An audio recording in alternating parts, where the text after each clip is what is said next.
ဒီနေ့ကတော့ဗျာဒီလိုမျိုးပေါ့ရွှေတိန်တော့ရှစ်လက်မှာပေါ့နော်ရွှေတိန်တော့ရှစ်လက်မှာလေးတွေရဲ့ဒီ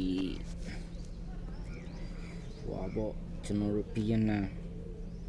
တီလီငါးလက်မှာခွဲရဲ့ဟိုးစားရရက်တော်မူအကြီးကြီးပါဒါကတော့လက်ပီးရံကပြင်းစောက်ဝကီဒီနေ့ကတော့ဒါလေးတွေလောင်းရမှာပေါ့နော်မူလောင်းရမှာပါဒါလေးကတော့ကျွန်တော်တို့မူပုံစံခွက်ပါ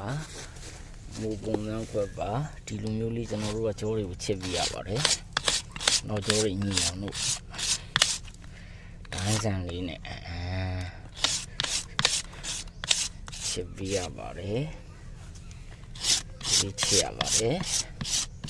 ဒါကျွန်တော်ကမူကိုနားမလဲတဲ့လူတွေကိုနော်ချက်ဟိုပြတာပေါ့ဘာလို့လဲဆိုတော့ဘတူဖြစ်ဗျာဟိုတပိုင်းတနိုင်လေးလုံးလို့ရအောင်လို့ကျွန်တော်ပြတာပါ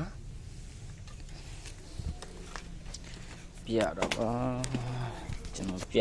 မူကိုချစ်ပြပါမယ်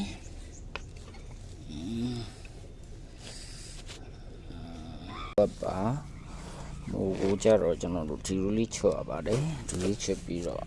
ဒီမှာကျွန်တော်တို့လက်တစ်ဖက်ကဒီဖုန်းကင်မရာကိုကိုင်းထားလို့ပေါ့နော်အဲ့လိုလေးပါချွတ်လိုက်ရင်တဆူရပါပြီနောက်တဆူကျွန်တော်ပြပါမယ်ဒါကကြတော့လုံးဘက်ကလေးပေါ့နော်ပြင်းနေတီလေးပါဒါကြလုံးပတ်တီလေးပါလုံးပတ်တီလေးပါဒါတော့ကျွန်တော်တို့မိုးပေါ့နော်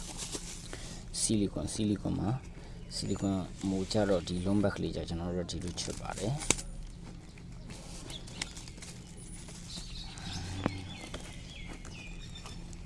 နိုင်ရလက်နှစ်ဖက်လုံးအောင်မြန်တာပေါ့နော်ကျွန်တော်ကဒီတစ်ဖက်ကဖုန်းကင်မရာကိုကင်ထားလို့ပါ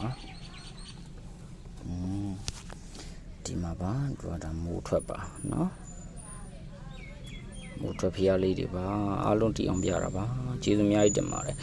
မာယူလိုပါက0942504231ကျွန်တော်ဖုန်းနံပါတ်ကလေးရေးပေးထားပါမယ် caption မှာနော်